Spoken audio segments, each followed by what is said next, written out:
Thanks, Matt. So this is the third incarnation of the Coadlo lecture. This organisation was started by Dr. Leslie Coadlo some 50 years ago, along with his secretary and, more importantly, or equally as importantly, a consumer at the heart of the start of this organisation, which was about real people helping real people. Overwhelmed with the demand in his clinical practice, he saw the need to establish an organisation such as ours, and we continue 50 years, and this lecture is in his honour. So we're an organisation very much about adopting a person-centred, self-directed approach and about empowering consumers for better health outcomes with musculoskeletal care. Now, we're very confident that this year's lecture will continue in that vein. We have, obviously, Lorimer Moseley, Professor, Clinical Neuroscience and Foundation Chair at the University of South Australia. He's authored more than 300 papers and 5 books on pain and rehabilitation. That's a pretty fair effort. You do other things, I'm guessing, Lorimer, but that's obviously a huge contribution to understanding in this area. Professor Moseley is particularly interested in how education about pain can lead to better pain-related outcomes. And it's exemplified by such initiatives as the Pain Revolution, Tame the Beast, and Body in Mind. On behalf of Musculoskeletal Australia, thank you, Lorimer, for attending tonight and being with us to convey your wisdom. Much appreciated. No problem. Okay. We need to shake hands. Yeah, we've got it. Thanks. Right. Wow, nice crowd. Good job. Am I being amplified? Excellent.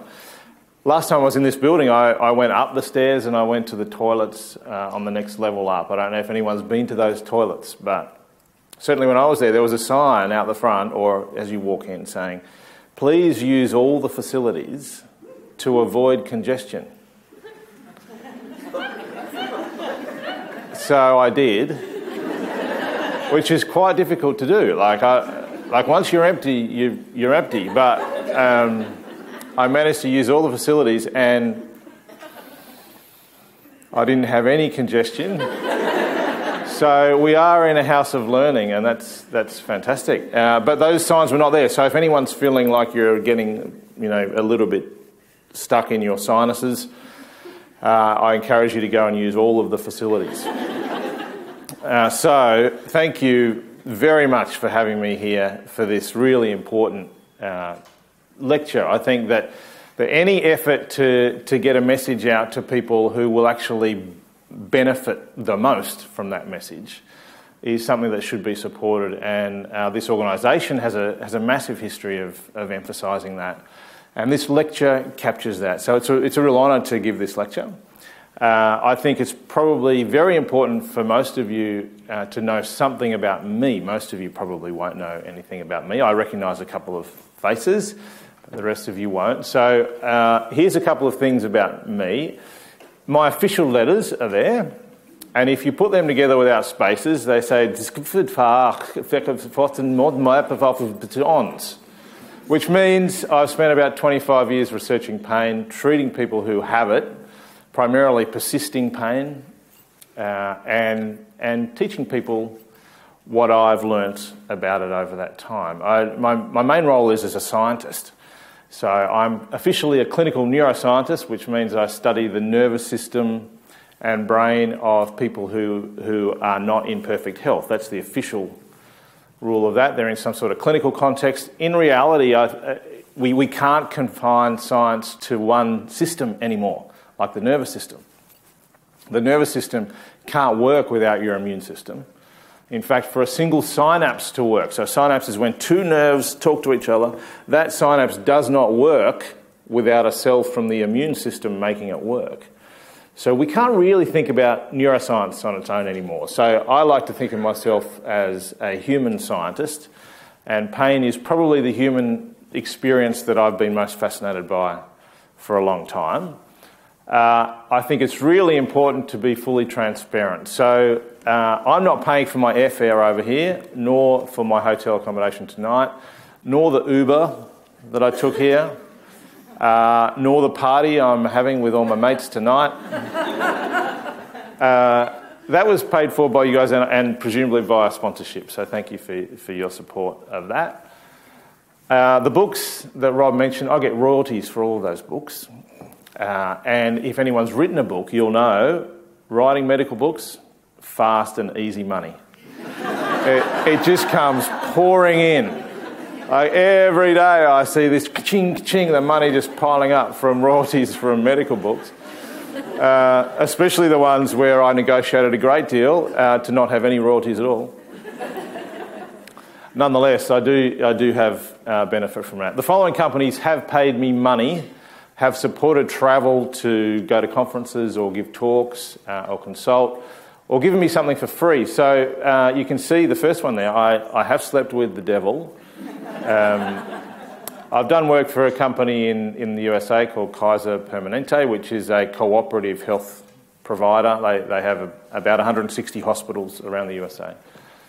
The IOC, if anyone wants to walk out now because I've done some work for the Port Power, I would understand. There's another drug company there, and I'm very proud to say that Micro Scooters give me free scooters.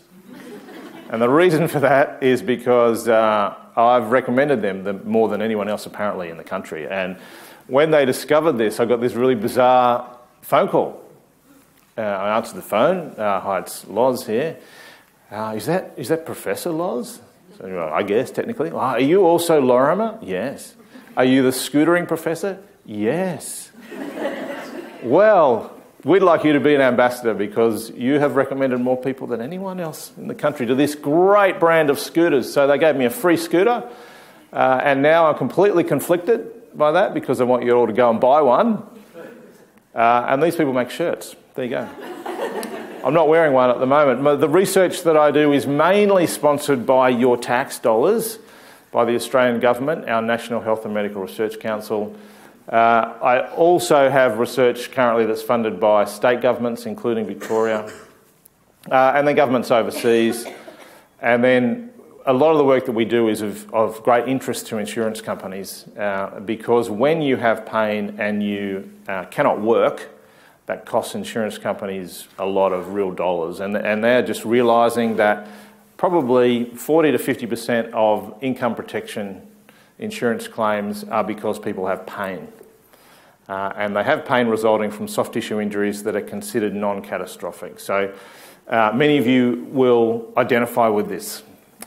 Some of you will have more substantial injuries, but the really costly ones for insurers in terms of their bottom line are back pain, knee pain, shoulder pain, neck pain.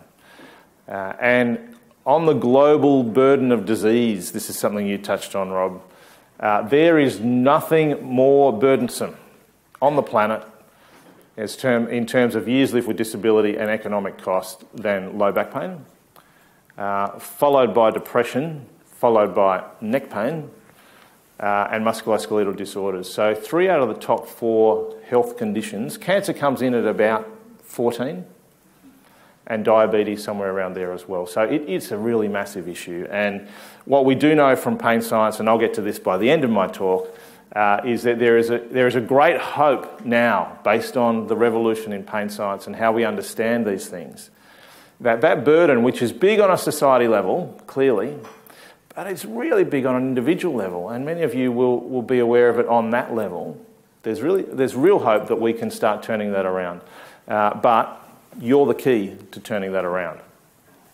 So, I've got a few messages that I'd like to get across, and I'm going to guess how long it's going to take me. It sort of will depend on how distracted I get with stories, but I'll do my very best. I think this is a really important issue. Pain is a critical lifesaver. I went to school with this guy who used to charge $5. Now, when I went to school, $5 was quite a lot of money, primary school, $5 for us to jump on his hand.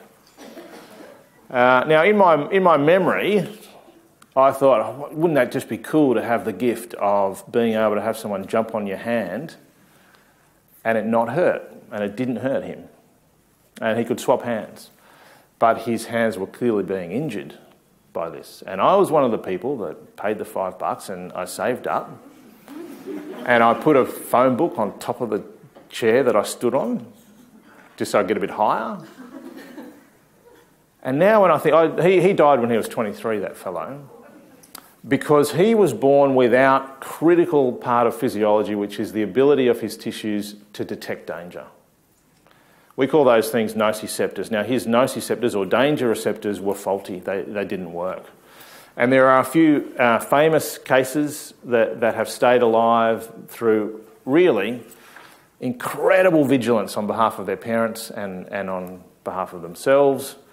But even looking at them, they don't look right because they've had so many injuries and because danger detectors don't just tell us about danger. Danger detectors, the activity of danger detectors is critical for normal tissue health, normal growth. Things grow in the right way and the right shape if your danger detectors are working. You need a lot of other things as well, but danger detectors working, and then a side point of that is having a bit of pain is critical for development. It's critical for normal functioning. And this mate of mine, who I thought, oh, wouldn't that be great? He died because he didn't have these receptors working properly.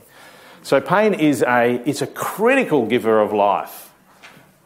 It's just like a loyal and faithful companion that will bring into your awareness the possibility that you are in danger and you should do something about this. Raise your hand if you have ever had pain.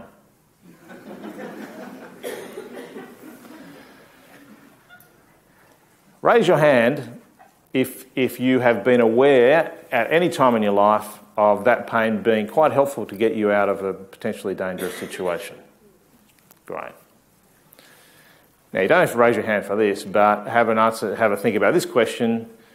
What if that pain started to prevent you from doing things that you actually probably knew were good for you? And trying to overcome that barrier. 2 weekends ago, I had a massive flare-up in a spondyloarthropathy, which is an autoimmune disease that I have. And it's very well managed, and 2 weeks ago it went nuts. And there was I knowing the best thing for me to do is to move. But it was so painful to get onto my bike. I ride a bike a lot. That I fell over trying to do it because my system was in this competition of worlds. Produce pain. You are in danger. And cognitively, but I think this is good for me. And this is a real challenge that all of you face. And I think will get easier the more you understand. The more you understand. And that's the thing that really gets me excited about my work. That we know understanding helps. We want pain to be like a faithful and loyal companion that protects you when you need protecting. The problem that we hit is that the relationship between pain and injury is a very variable relationship. We know that different people have different pain thresholds, and I know there's a few clinicians in the room, but for those of you who are patients, I'll let you in on a secret, that if you tell your clinician you have a high pain threshold, they tend to think you don't. So don't tell them that, even if it's true, don't tell them that. You look them in the eye and say, what do you think about my pain threshold? So get them answering.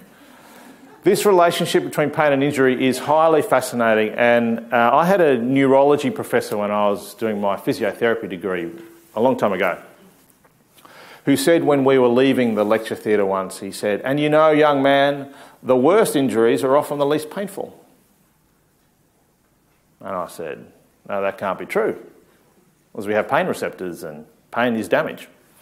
And he said, well, why don't you go and find out? So this is exactly what I did. I went to Royal North Shore Hospital in Sydney, Sydney's biggest hospital, and I took a clipboard, and on my clipboard I wrote down a data collection form.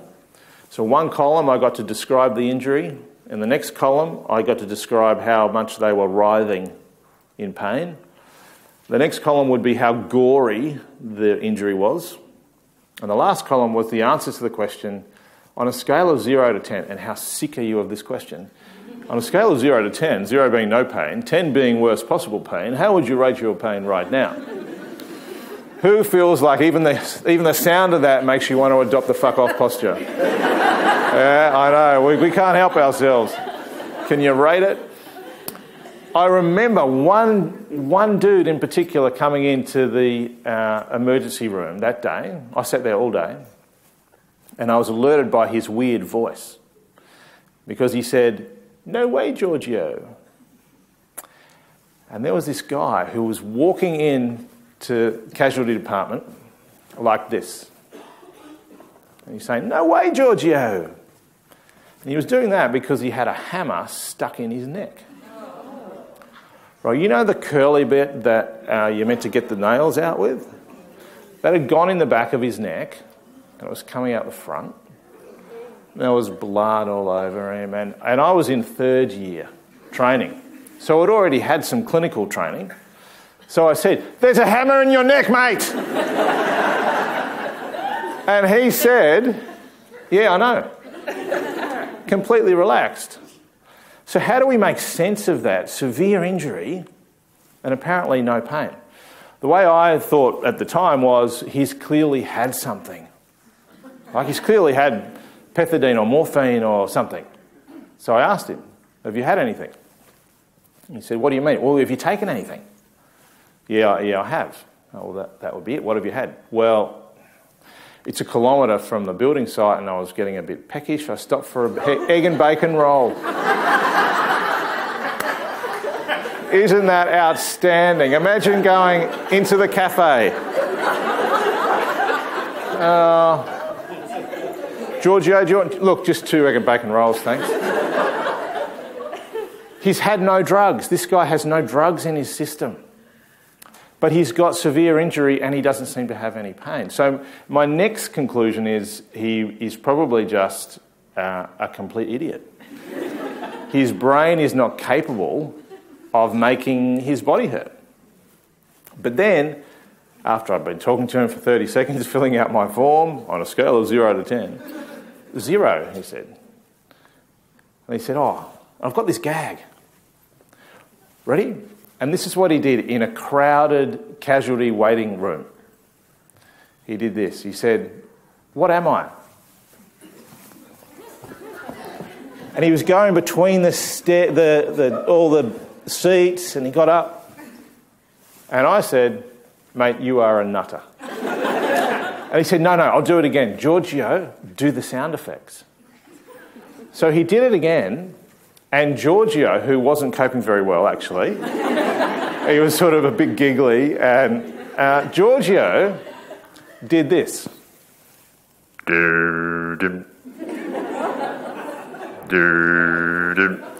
This guy got up the second time and said, "I'm a hammerhead shark." And I thought then, he's planned it, he's planned the joke, he's told the story really well, he's choreographed it with Giorgio, he's clearly not a moron. His brain is very capable of working. So I've ruled out a drug, I've ruled out a brain that doesn't work. So I have to conclude at that stage of my career and understanding, and you might relate to this, I had to conclude it's shock. We would call that stress-induced analgesia. So the brain is just not letting any, and in the old way of thinking we would say the brain's not letting any pain messages in. Do you relate to that? I see a few nods. Well, if that's the case, how do you explain what happened next? Where he has to turn around and he hits his knee on a little coffee table thing with magazines on it. He's got a hammer in his neck. And he did this. "Oh, yeah, oh!" And the nurse ran over saying, my God, look at your neck." And there's a guy with a hammer in his neck screaming at the nurse, "It's my knee, you idiot."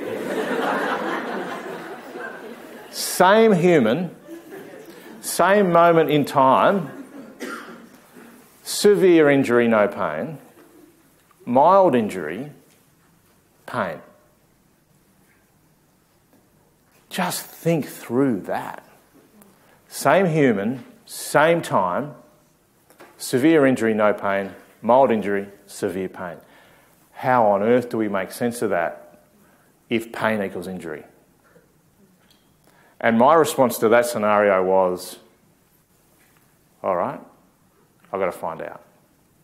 That was 25 years ago, or a bit longer.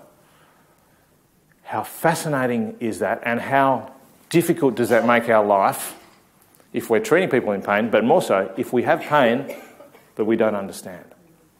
Really, really difficult. So how does the system actually make this sort of thing happen? Well, we've had a massive revolution, really, in our understanding of what pain is. Rene Descartes, who was a philosopher in the 17th century and who was really, really clever, and about whom I wrote a song and sang with my kids when they were little kids. It goes like this. Rene Descartes was very, very smart, which is why we sing this song. But I must impart he was a jolly old fart. And as it turns out, he was wrong.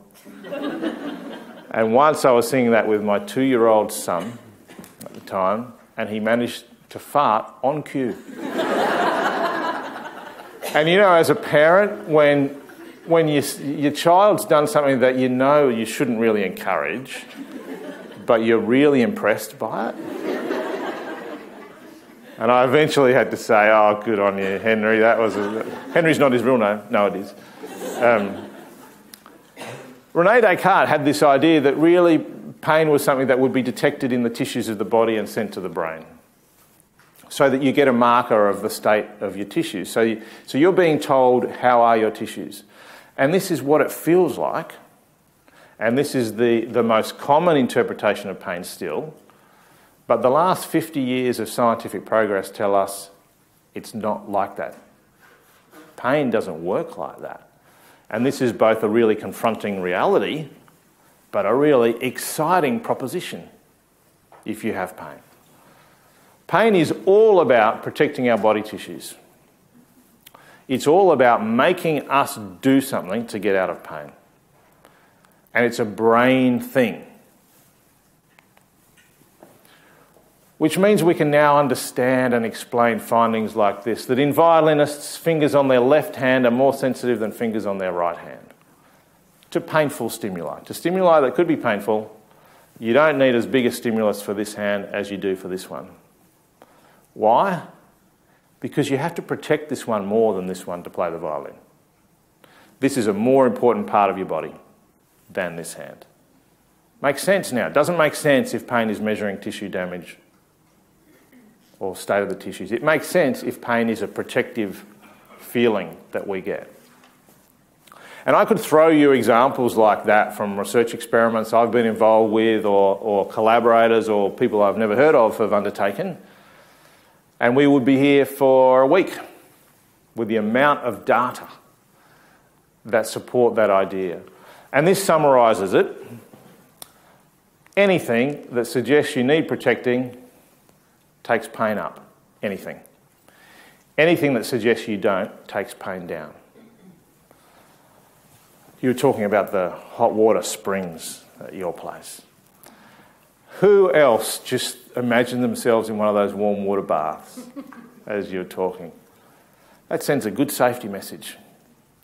That data, all of the data coming in, suggests that you are in less danger.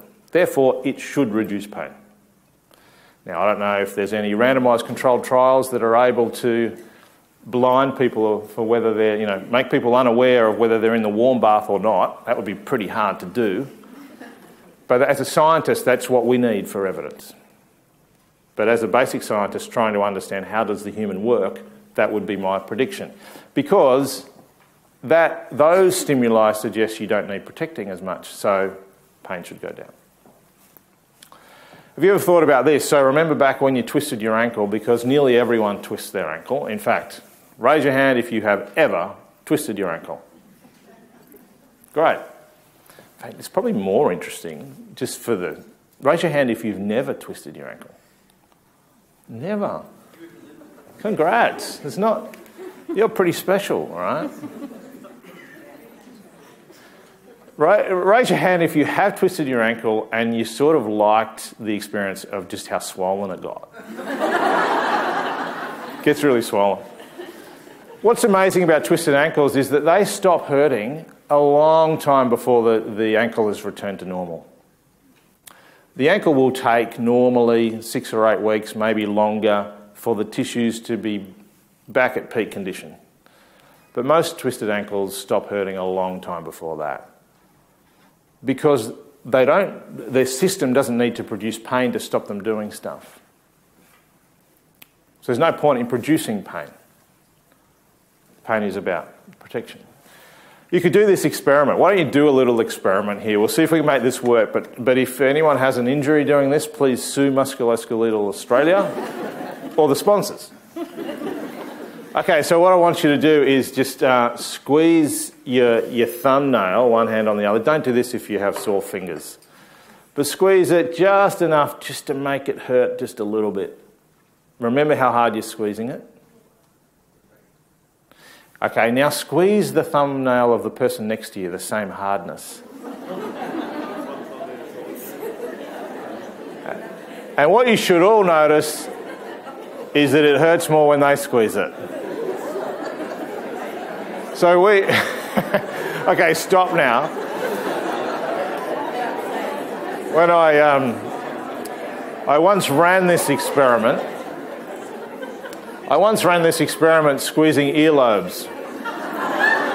And that was bad because they came back a week later and half of the class had bruised earlobes. It's a bad look.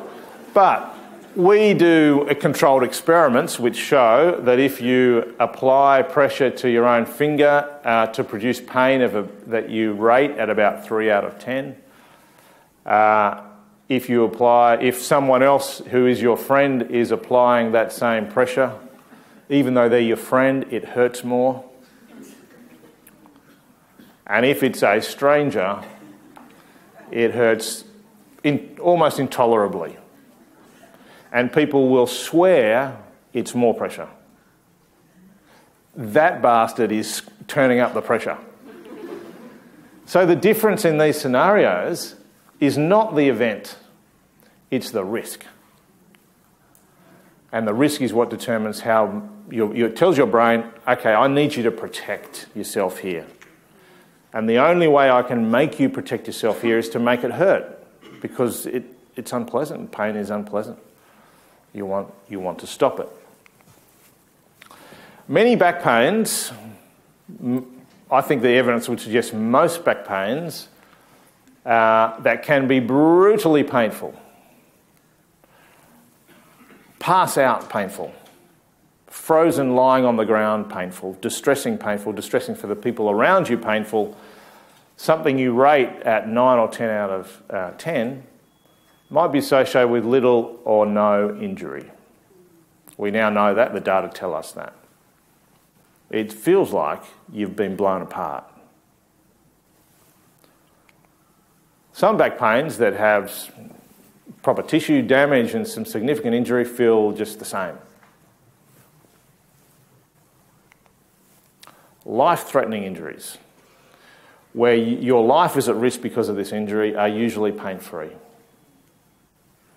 Think through that. So I'm talking here about a limb being blown off, catastrophic trauma, and most of you will at least know of a story. You might know someone. It might have been your story that at the time of injury, for until you were safe, you were pain-free. Once your life is no longer under threat, then you normally have a lot of pain.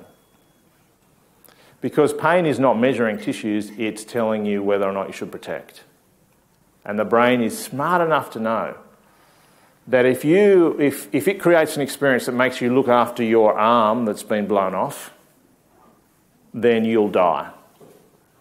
So it doesn't create that experience. It's a very, very sophisticated and cool system.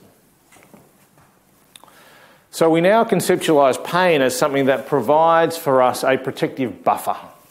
I remember putting up a slide a bit like this for a talk in France, and they said we don't have the word buffer. It was being translated in real time.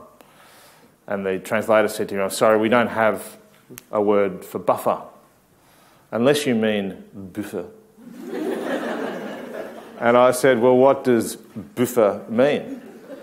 And she said, well, it's the protective layer outside of a car to protect the car from... And then as she was talking, she was saying, that's what you're saying, isn't it? Buffer. I say, no, I'm not saying buffer. I'm saying buffer. So pain provides a protective buffer. And the size of that protective buffer varies all the time according to anything. Anything related to protection. So you could either spend the next 20 years of your life getting your head around all the experiments on pain, or you could just remember that principle and apply it. So if you have knee pain and you're an otherwise normal human and you're participating in a research experiment in one of our research programs, and we took you to a set of stairs, you've got knee pain, this is important, and we just asked you, we're going to walk up those stairs, how many stairs do you think there are there? And you had a guess at that. You would guess more stairs than if we walked up and said, we're not going to walk up them, but how many stairs do you think are there? And you guess there's fewer stairs. Because even without you knowing it, your brain's already trying to discourage you from going through a painful situation. So your brain tells you there's more stairs than there are. But this will only happen if you're human. If you're not human, it won't apply to you. So what are the important factors that determine the size of the buffer, that protective buffer? Danger messages from the body are really important. We have danger detectors through all of our tissues, and you can activate those danger detectors by squeezing tissue, or by heating it, or by freezing it, or by putting too much acid in the tissues, if you like. And that's detected by things that we call danger detectors. And danger detectors send a really, really important message. Now, I've got to try and read what this said. I met someone twice today before the talk. I'm looking for you, but I can't see you, but there. Twice in one night. And what he observed about me made me wonder whether or not I should tell this story. Can you raise your hand if you've seen a YouTube TEDx talk where I talked about walking in the bush?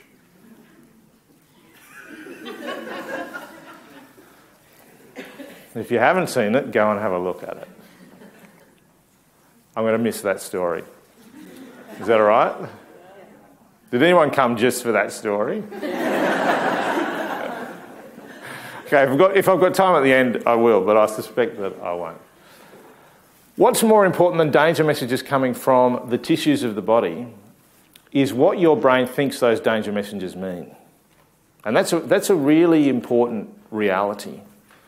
That you might need danger messages coming from the tissues of the body to be alerted to an event, but what your brain thinks those messages mean is more important. Now, we would hope that if those danger messages are being triggered by a dangerous situation, we would hope that the brain concludes, yes, this is a dangerous situation and you need protecting. And that is normally what happens.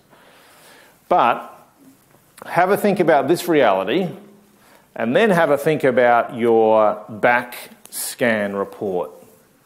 Has anyone had an X-ray, a CAT scan or an MRI on their spine? Raise your hand. Okay, so maybe half of you, a bit more. You probably got the report that's in an envelope that says confidential, only to be opened by your doctor, and you opened it. Am I right? Yeah. And then you read it. And it says things like degeneration. It says things like you have a broad-based disc bulge pressing on your thecal sac. And you might not necessarily know what a thecal sac is.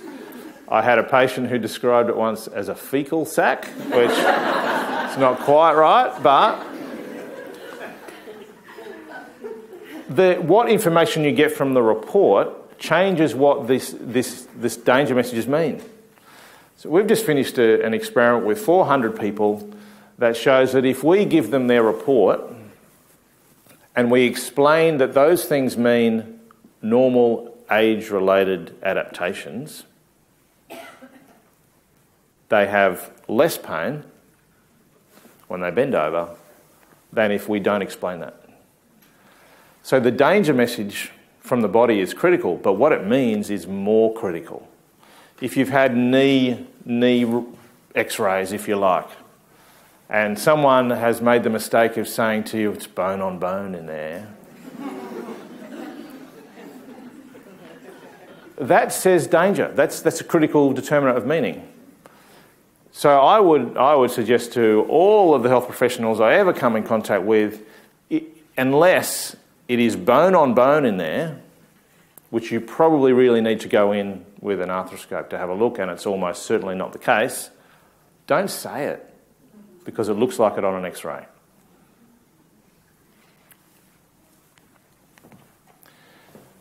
Pain is not the only thing. So all of our things that we experience are determined by meaning, because the brain is creating these things. And I always use these slides, and I know some of you who have seen that TED Talk probably know this, but go with it, all right, because half of you haven't seen it. But just raise your hand if you think the square that's got A in it is darker than the square that's got B in it. Okay, great. If you really don't see it like that, you've got a neurological deficit. So your brain's not working properly. You should see this as darker than this. But if we take those out to the side, you'll see, hopefully, they're actually exactly the same. But your brain is changing the data for you based on what the whole package means together. And you can see this for yourself. One of the amazing things about this is what happens when you turn your head on your side. So turn your head right, or if you've got a sore neck, don't do this. Don't hit heads. Careful. If you get your head right over, right on the side, and your eyes vertically aligned, it still looks exactly the same. So if you stood on your head and looked at it upside down, it would still look exactly the same, because your brain is so capable at attributing meaning, and the experience that you get will reflect meaning. We did an experiment that relates to vision and how different information gives us meaning. We got a whole group of people who described themselves as normal individuals, but they did volunteer for a pain experiment. They're probably not normal. We should really say this experiment was done in a group of psychologically questionable, poverty-stricken students. But in each situation, just think about what we did here. This is a very cold probe that goes on the back of their hand. And we did not tell them it was cold. We just told them it was a probe, and there might be different temperatures of the probe. And then we showed them at the same time either a red light, because red means hot and danger. Or for some of the trials, so some of these stimuli, we showed them a blue light. And blue means safety and cool. For every single stimulus they got, the probe was always the same temperature, real temperature. It was always minus 20 degrees, which is very cold, but not particularly dangerous for more than a few seconds. We asked them a lot of questions, but this is what they responded when we asked them about pain. So we said, did that hurt? And if it did, how much did it hurt? And you can see how much we rely on this horrible 0 to 10 scale that you all hate.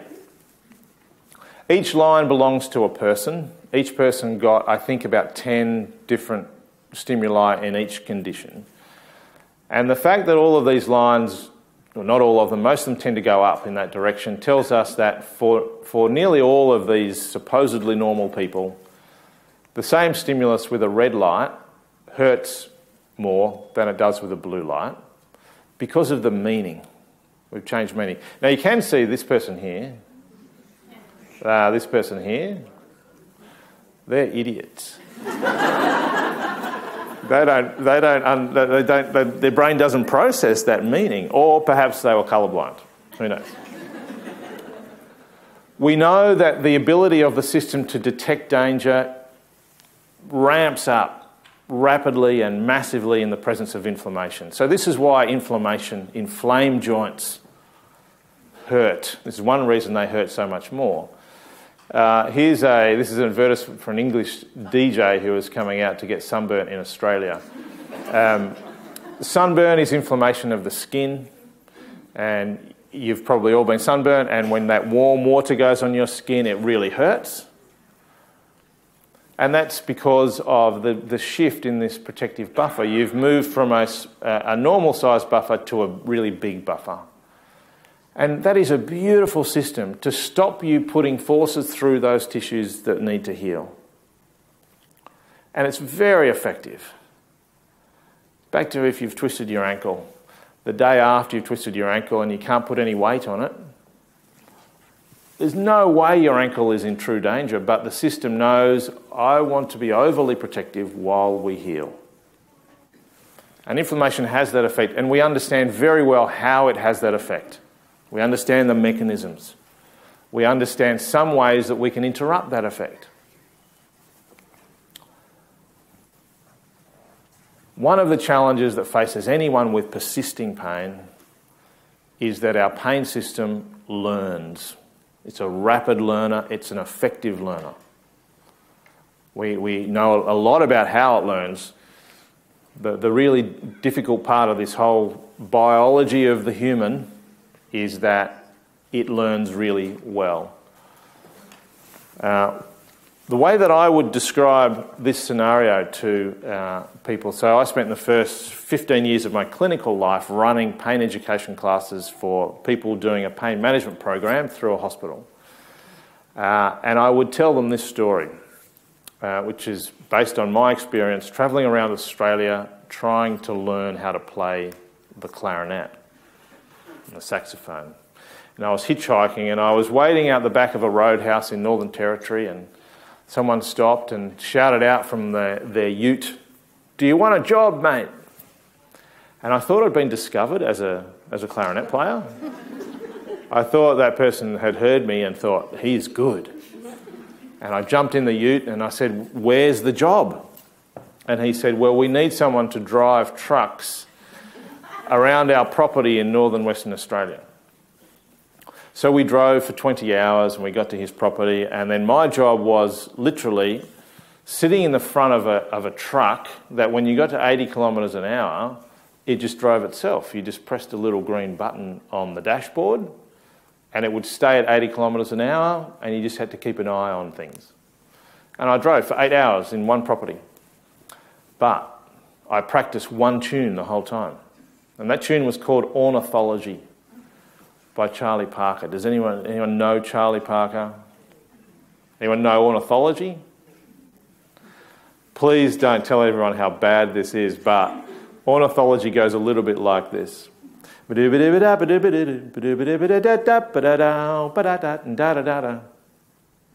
okay? Yeah, great. I'll do it again because you need to remember the sound. One more time. That's Ornithology.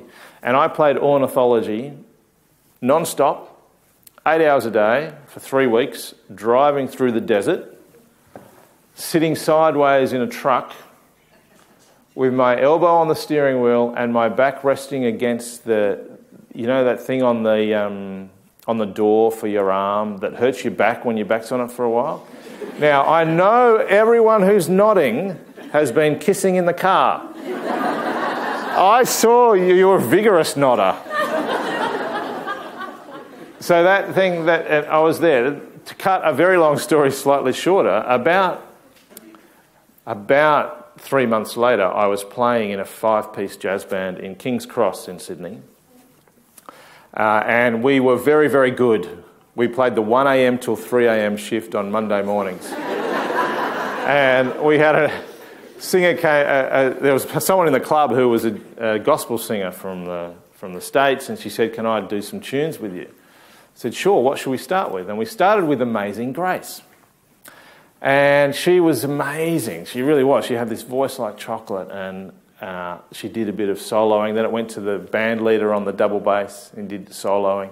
And I'd made my way around. If anyone had ever been to a club called Round Midnight in King's Cross, you'll remember that there was an old Dodge truck prop. And I made my way there. I was on the saxophone, not the clarinet, and I sat with my legs out, with my elbow resting against the steering wheel, and my back on that thing, and my sunglasses on, playing Amazing Grace. And it came to my solo, and this is what happened.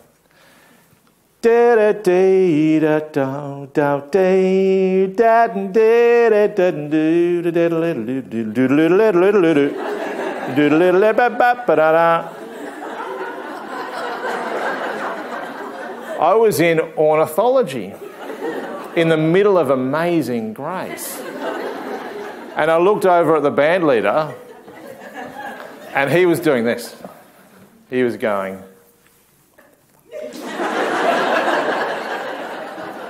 And I remember looking at my fingers, part scared, part impressed that they were going so fast, and mouthing back at him as I was playing. I mouthed back. I got sacked from that band. But that experience is exactly what happens in your brain when your brain keeps playing the pain tune. It gets so good at it that it can hijack Amazing Grace.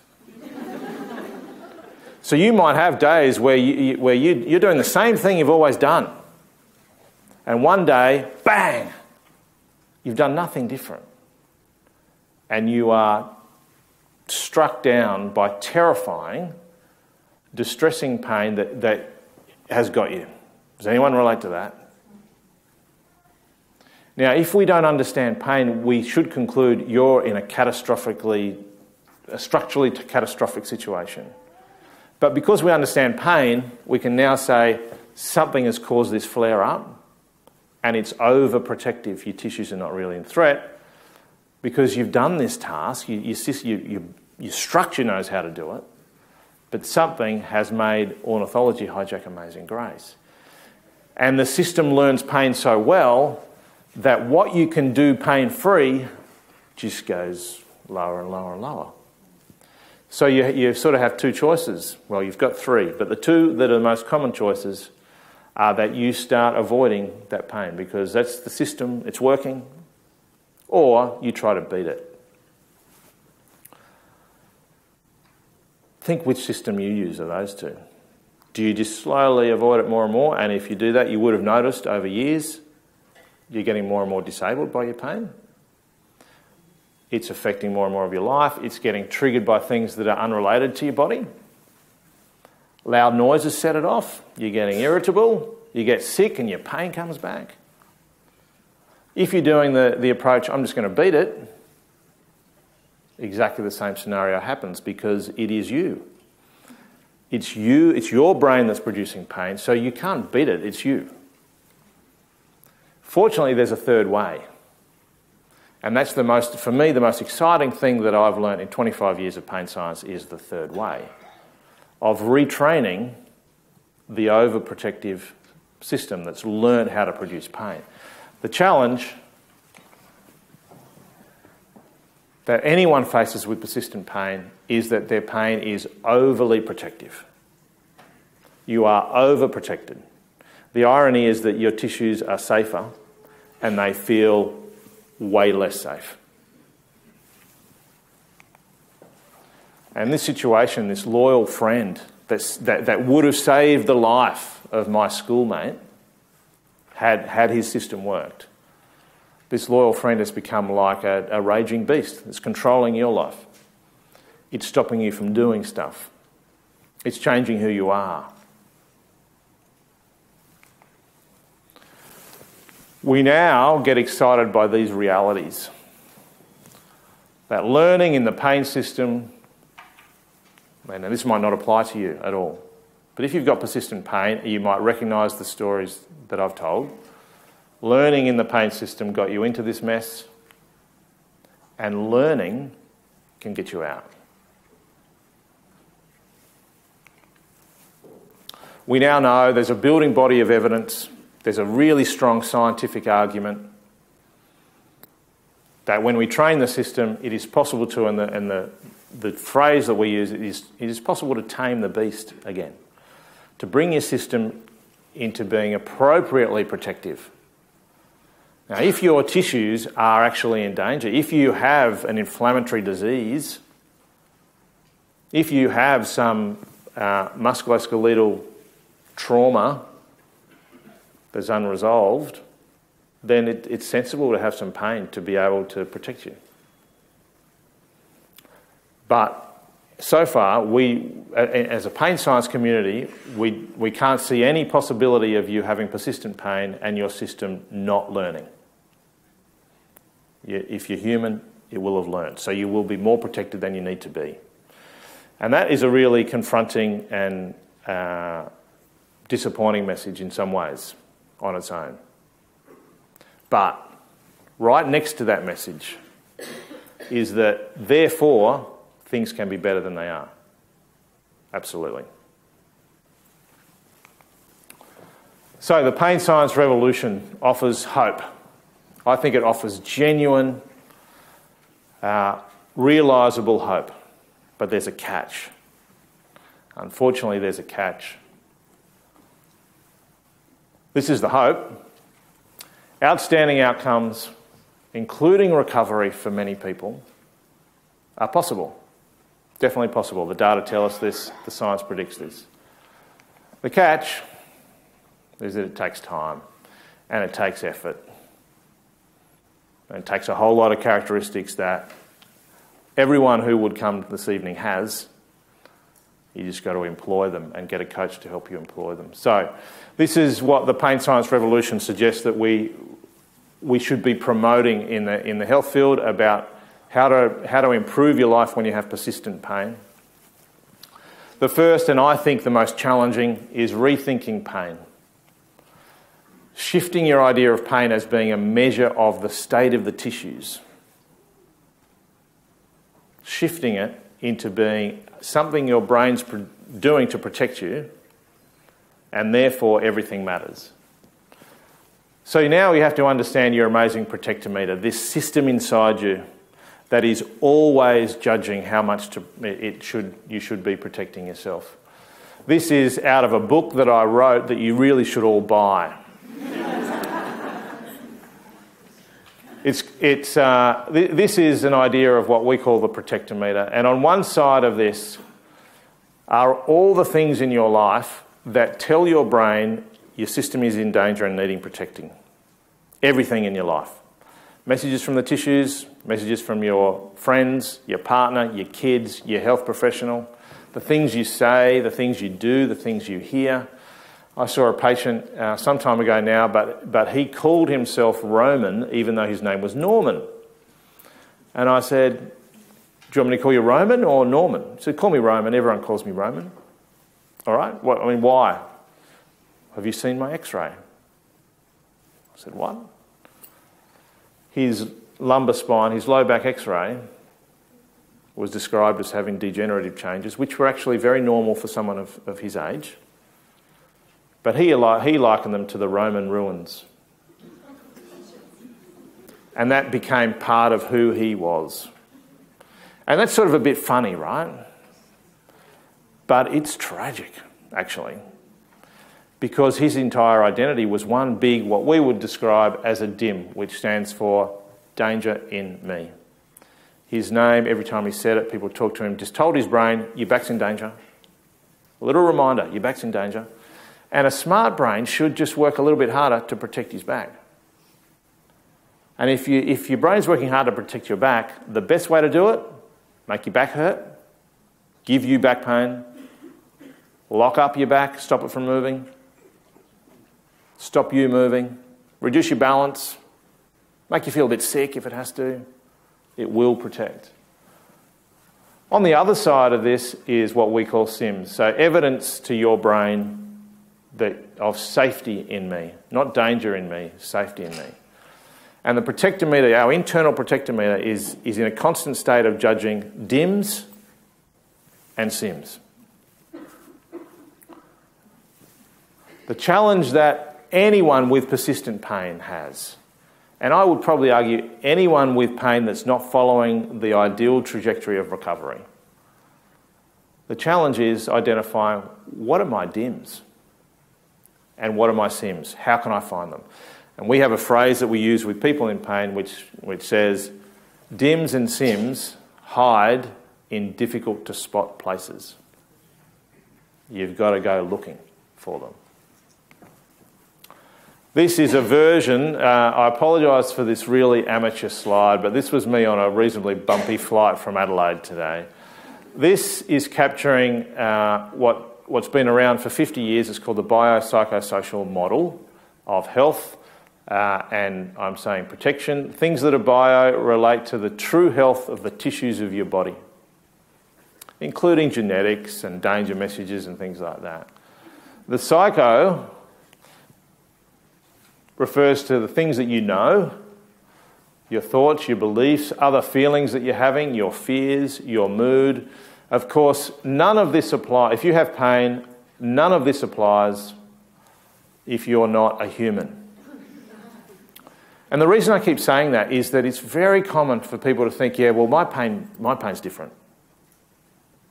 My pain's all about that. And I would say, well, if that is truly the case, then you are not a human. Or you're the first human ever discovered who doesn't have this contribution to pain. Social refers to your relationships, your community, your culture, your access to care. And pain sits at the middle. I think my marker's going to stop working. That stopped working. Oh, okay, everyone. We've got here the Citrix receiver is telling us. Oh, hang on. Tell you, I'm a natural IT guy. Pain sits at the intersection of these three things in every human. And the DIMs that we have, evidence of danger in me, and the SIMs that we can find, evidence of safety in me, can be found in all of those places. Therefore, the pain science revolution says, well, if you can rethink pain, it's a really hard thing to do, and you might need to really learn a lot about pain to do that.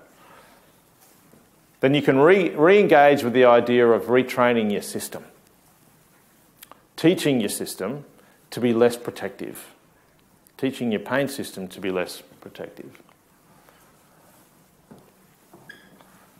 I think the first thing you need is understanding. And I bet that among you there are people who are thinking, no, this is not me. My pain's different. I bet you there are people among you who are thinking, well, this makes a lot of sense, but I don't really understand. I'd like to understand more. And MSK's ready for you. There are a lot of resources around. And there are some of you, I imagine, who are thinking, oh, I've heard this before, he's saying it's all in my head. And you're contemplating the fuck off posture. Pain is clearly in your body, but 100% of the time, without exception, it's produced by your brain. No brain, no pain. A long time ago, I worked with a rugby union club, and I think some of them, there might be an exception to that rule, but I think you need understanding, and this is something that is hard to get, but there are a lot of resources now out there to help you gain an understanding of it. You need to plan, okay, how am I going to go about this? You need patience, because it's usually slow, although you might just be surprised that it's faster than you think. You need persistence because it's a journey. This system has learnt and has adapted to protect you. It's going to need some convincing to reduce that protective buffer. You will need courage, but in my experience, people with persistent pain are some of the most courageous people I've ever met. And you'll often need a good coach. So that's a good clinician who understands modern pain science, who understands high-value care, who treats you with respect and who gives you the resources to master your situation. And the third thing to remember, motion is lotion. Active stuff gradually suppresses the pain system by many mechanisms. Passive stuff, getting stuff done to you, doesn't. Active stuff protects you against a whole lot of other problems that we know are of increased risk when you have persistent pain. Passive doesn't protect you like that. In an overprotective system, movement is safe even when it is a bit painful. Avoiding movement is not. In an overprotected system, the risk of inactivity is much greater than the risk of activity. And if you can lock those things away and go little by little, always do more today than you did yesterday, but not much more. Retrain your system, don't try to beat it. So this journey back to life, we put it to the survey, and the survey says, everyone agrees, everyone who's in this game agrees this is the way to go about it. It's not everyone, sorry. All of these official bodies agree, and there are more, but there are portions of the community who don't, and I imagine the more you stand to lose by adopting this model, the less likely you are to endorse it. This is what I've said. Pain is a lifesaver. Pain and injury have a variable relationship. Pain is all about protecting our tissues. Danger messages matter, but not as much as what they mean. Our pain system learns. Modern science offers hope with a catch. And the hope is life can be better, for sure. The catch is not without work, not without time, not without training. Rethink your pain. Try and understand your internal protectometer. Re-engage your system to retrain it. Get all the help you need to retrain it, to go on that journey. And remember that motion is lotion. Here's some places you can go. So obviously, go to msk.org.au. They've got this great booklet. That was great to see that this is given to all of you. It's fantastic. Pain Revolution is an initiative that I'm involved with. We've got resources for the general public there, things that you can read, you can watch YouTube clips, those sorts of things. If you're really rich, you could support us by donating. Only if you've got money left after supporting MSK Australia. TameTheBeast.org is centred around an animation. This is a pretty embarrassing animated me. But trying to just reinforce some of the stuff that I've said tonight. And again, there's resources on there for you. I'd like to just say, again, thank you for having me, but really, thank you for you guys for making the effort to come out and doing this for yourselves, but also doing this for the community of practice. I know there are clinicians in here, and part of my job is to keep clinicians accountable to science and to evidence.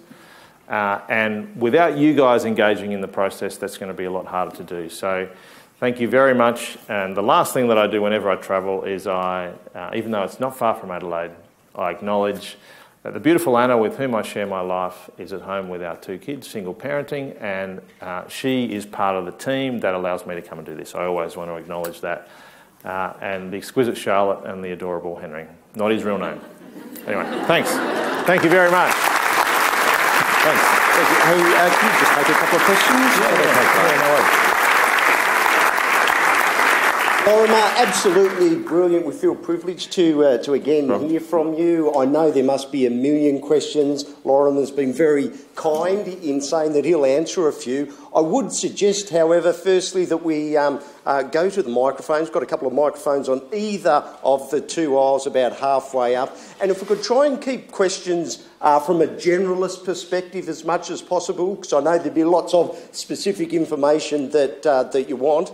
As Lorimer's indicated, there's lots of resources through the initiatives that he's driven and also through what we do at MSK. If everybody wants to keep in touch with what we do, yes, go to the website or fill your details in these cards that are part of the pain guide pack that was provided. So if there are any questions, could we have you just go to those microphones?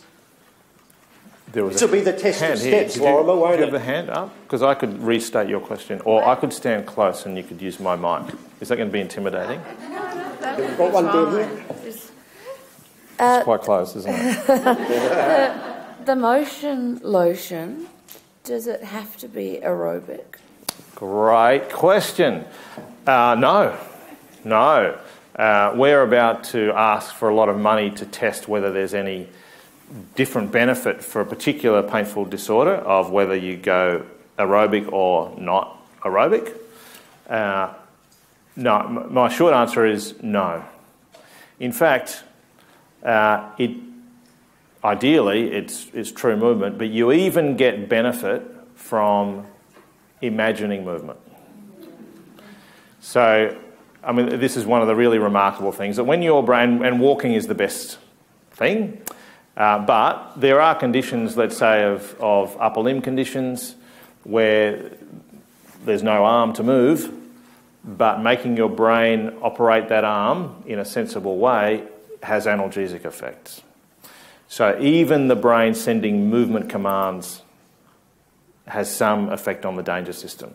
And it's reasonably well understood how it does that. Yeah. Question over here. Hello, I've got arthritis and I used my understanding of pain to very, very, very slowly start with 5 metres of walking, and I now do several kilometres of walking, to the point where rheumatologists look at me and say, there's nothing wrong with you, you're on too many drugs. They take my drugs down and the inflammation comes back. Is that my brain not controlling the inflammation, or am I oversimplifying it? Oh, that's a really complex question, actually. I would imagine that I presume it's like a rheumatoid family of arthritis. Yeah. The immune system in people like you and me is overly active, right? So it's overprotective. And the reason the question is complex is that I just can't remove the nervous system from the immune system. So I think they're really well related. But I think that through partially lack of the draw, bad luck of the draw, and genetics means that our immune systems are overly inflammatory, and those drugs are able to keep a handle on that. I just kudos to you for going from 5 metres to several kilometres. I mean, that's just outstanding. But the fact that you get inflamed again when you take down your drugs just tells you that the protectometer for the immune system's gone over, and maybe the reduction in drugs needs to be smaller, or maybe you need more SIMs there. I don't think you're oversimplifying it. I think that the reality is that it's complex. Yeah. But well done. It's fantastic. There's another question. Lorimer, you mentioned the importance of a good coach. I also wondered if you could comment on the value of peers who share positive stories in relation to pain recovery and so on, and the value of that within your sort of schema. Yeah, that's a great question, Jen. It wasn't planted. But one strategy that we're running pilot trials on now, so this means that we're testing whether we can make this work, is that we use graduates. So people who have learnt a lot about pain, feel like they've got a really good handle on their journey, on their protectometer, manage it well, and they become a coach for a new patient. So they're not health professionals, but we do give them a bit more training, and we don't actually know whether that works or not. We haven't got far enough on the research. But there's a great deal of research to support peer support and community of engagement, as well as a community of practice. So this actually also applies to clinicians who work with people with persistent pain. We know that they work better and have greater well-being if they're in a community of practice. And I think that just applies it in life in general. And in fact, this is how the brain works. These interactions we have with other people are very important, and I think the peer-to-peer support network, we've got a lot of credibility if you've been there yourself, right? Do you agree? Yeah? Cool. Just another question. Third question for the evening. Yes. Lorimer, I'm not in my head at everything you say bar one thing tonight. And you said always do more than you did yesterday. So how do you manage that when, if you do something, it's a 3-day recovery? How do you get off the couch or out of bed the next day and do more? It's madness. Yeah. Great question, and your question speaks to the corners that I cut in what I was saying. So the first step will always be to find your baseline. And a lot of the time we do this, we talk about finding your flare-up line, and that can be a real challenge. And for some people, getting out of bed causes a flare-up. And I've seen many people in that situation. So the background to that statement is probably important to make that statement more accurate. And the background is, once you've found your safe baseline, then we can apply that principle. Always do more today than you did yesterday, but not much more. But we also don't just apply it to, for example, a movement. What we have to apply it to is exposure to all of the DIMs. So one thing that might help to sort of give some meaning to that idea is that you might be travelling well in a loading perspective, right? So let's say you're walking. If we go back to your example, and you get to 1 kilometre of walking, and your next increment is 1.1 kilometres, and that flares you up, right? And that for you it might be inflammation. For someone else it might be you're struck down in bed with severe pain for 3 days or a week or whatever. Then what we might have to do is to find another sim or a group of sims to add into that scenario so that the DIMs of the 1.1 don't take you over the threshold. So when we say always do more today than you did yesterday, what it means is always do more of the entire package, not just a movement, but of all of the DIMs that you can find. And that's where, Jen, I don't know where you've gone, but that's where the idea of a coach might be really important to help you find these balances and move those things around. I take your point. Your point's really great, and I really hope you are now nodding with everything. On the background of that it's not a case of now going do more tomorrow than you did today as of tonight, because what you're doing today might already be over your baseline. You have to find that spot first. Can you give me some sort of nod or shake or... It's a nod, I've got a nod. Definite nod. Over here. Hi, my name's Jessica. I am a para-athlete and also diabetes educator. Recently, about 6 months ago, I cut sugar altogether out of my diet. I don't have more than 10 grams a day of carbohydrate. I've gotten rid of half of my MS symptoms, and I don't have probably maybe 5% now of the pain that I had before. Can you explain to me the relationship between glucose or sugar and pain? No, but I can offer what might hopefully sound like an educated response to that really interesting observation. We do know that simple sugars are inflammatory. We do know that MS is an inflammatory condition in the nervous system, and we know that inflammation makes pain worse. The challenging thing we have in the science space is that when we do randomised controlled trials, which is the gold standard, and we put all of this group of people, let's say all of this group with persistent pain, into a group and say, right, off sugar, and another group, and we say, all right, we're just going to make you think you're off sugar, because that's what we have to do, then the results don't come out as compelling as the story that you're telling me. But it might well be that there's a group of people there who fit the same scenario as you're describing. The challenge that we have as scientists is working out how to find those people, how to do tests that will tell us, yeah, they will respond to a no-sugar diet. Yes. There's certainly, in my view, very sound science to explain why that might happen for you from an inflammatory perspective. There's also, I mean, you can't do that without knowing you're doing it, and there's a lot of good stuff in taking control.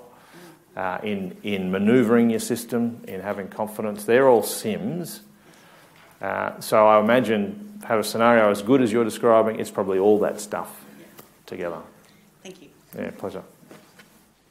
Another question here. Hi. Lorimer, I'm just wondering if you could say anything about the role of pain-relieving medication for people who are trying to retrain their brain and yet get moving with significant symptoms. Is there a role for that, or is it out of bounds? It's a really tough question, because my answer has to start with I'm not a medical doctor nor a pharmacologist. My view is, in persistent pain, there are some data to suggest that in some types of persistent pain, there are medications that you can use for a while that take the pain down a little bit. When there are conditions that the system's not working properly, then there are really important drugs that change that system, change inflammation, for example. And your example was great of what happens when you go off that. And I take drugs for my condition.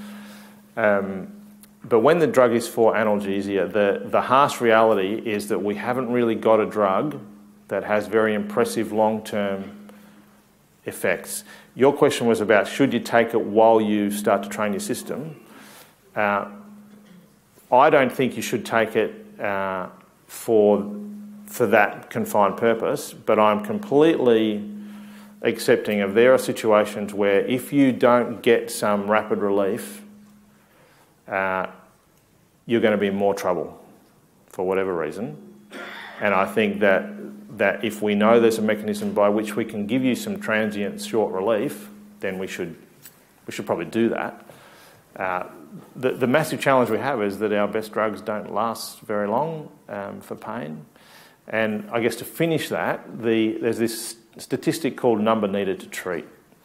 And all that means is that if you gave someone a drug to get 50% drop in pain, the number needed to treat tells you how many people you have to do that for before one of them will get the response but wouldn't have got it on a good placebo. Now, if you can't follow that, the number needed to treat for complete relief of pain of cutting your head off is 1, which means that everyone who cuts their head off will have pain relief and no one who thought they would will have it. The best drug we have for neuropathic pain has a number needed to treat of, so the lower the number the better, right? Has a number needed to treat of about 5 or 6 for neuropathic pain. An intensive education and exposure program has a number needed to treat of about 3.5.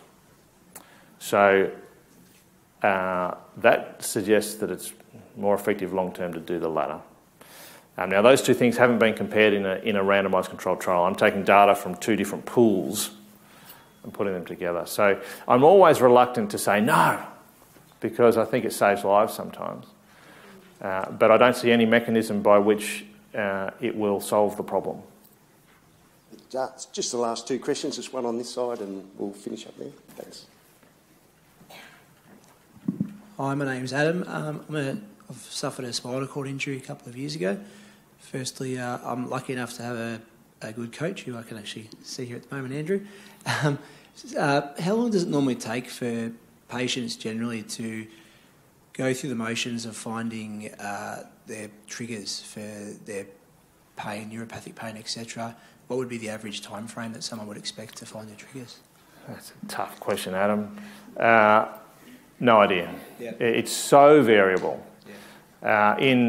I would only really go on my own clinical experience, and for the last 15 years, I've seen 4 or 5 patients and one-on-one consults a week. So there are clinicians in this room that I know who would have a better cohort. But I would always say to people months to years if they've had a long history of persistent pain.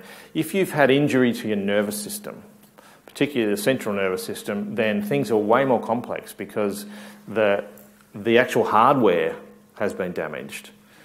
So I think that might be even more challenging. However, I've had patients who overnight, literally overnight.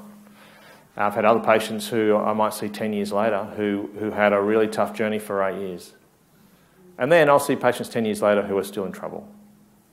Yeah, I want to be really transparent with that. So I wish I could give you a better idea. The more honest answer to that question would be longer than you wished. Yeah. Thank you. No worries, Adam. And last one over here, thanks. Hi, I'm Helen. Thank you firstly for an amazing presentation. I feel really inspired.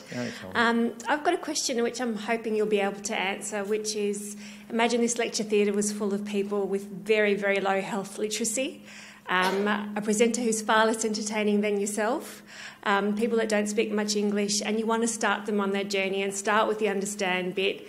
Would you have 2 or 3 really inspiring messages that can help us rope in people so that they come along the journey with us? Because getting them to that top level of the understand bit can be such a challenge, and we know that if they persist and have all the other supports, hopefully some of them will get to the end, but getting them in that first little part of the journey, sorry, it's probably challenging, but yeah. Oh, it's massively challenging. And we, look, over the last 10 years, we've spent 6 million of the Australian government's dollars on that sort of question, and we're slightly closer to answering it than we were. And that's where something like Pain Revolution, we're really focusing on that. And I think really it's a case of us all singing to the same song sheet, having a lot of pathways, different types of media, short, sharp clips, having no one in your sphere as a patient or someone in pain in your sphere who doesn't understand modern science. So you imagine the challenge that we face to get to that situation. A typical medical degree will have 4 hours of pain science training in it, yet 60% of the patients on average that see a doctor are seeing the doctor for pain. So you're talking to the converted, but at the same time, I think this is just one form of access, right? Well, what we do know from empirical data is that most people underestimate the capacity of other people to understand modern pain science by a long way. We're testing this Tame the Beast thing. We now know that people from uneducated and illiterate to educated people change their understanding of pain just a little bit on watching that once. Just a little bit. So I guess more I would respond by saying we keep going because we'll get there, I reckon. Thanks, Helen. Lorimer, on behalf of Musculoskeletal Australia, thank you very much for what has been an inspiring speech, and obviously, we're all part of this journey now, and really thank you very much for giving us your time. On behalf of Musculoskeletal Australia, thank you very much. Rob. Thanks a lot. Thanks a lot. Thank you very much.